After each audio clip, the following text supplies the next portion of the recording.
মেদিনীপুর মেডিকেলে স্যালাইন কাণ্ডে সংকটজনক 3 প্রসূতিকে গ্রিন করিডোর করে এসএসকেএম হাসপাতালে নিয়ে আসা হয়েছে। প্রসূতিদের চিকিৎসায় 5 সদস্যের মেডিকেল বোর্ড গঠন করা হয়েছে। মেদিনীপুর মেডিকেল কলেজ ডায়ালিসিসের পর অ্যাডভান্স লাইফ সাপোর্ট অ্যাম্বুলেন্সে নিয়ে আসা হয় সংকটজনক প্রসূতিদের।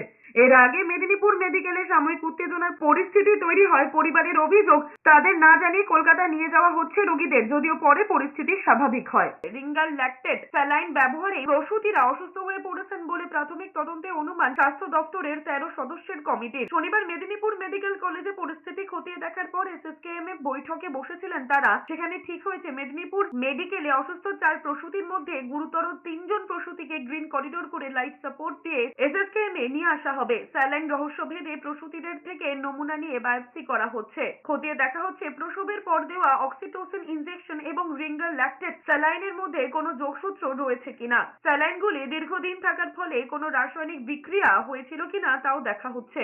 অন্যদিকে তদন্ত কমিটির সদস্য সৌমিত্র ঘোষ জানিয়েছেন, শারীরিক সমস্যার কারণ শুধুমাত্র রিঙ্গাল ল্যাকটেট স্যালাইন নয়, অন্য কারণও থাকতে পারে। কারণ এই স্যালাইন অন্য হাসপাতালেও ব্যবহার করা হয়েছিল, তাই প্রসূতিদের ড্রাগ টেস্ট করা হচ্ছে। শুধুমাত্র সেদিন ওখানেই ব্যবহৃত হচ্ছে তা নয়, একই ব্যাচের স্যালাইন কিন্তু সেদিন এনআরএসেও ব্যবহার হয়েছে, ন্যাশনালেও ব্যবহৃত হয়েছে। সেখানে তো সুতরাং বিষয়টা শুধুমাত্র ওইখানেই কনসেন্ট্রেট না করাটার বাইরেও অন্যান্য বিষয়ও কিন্তু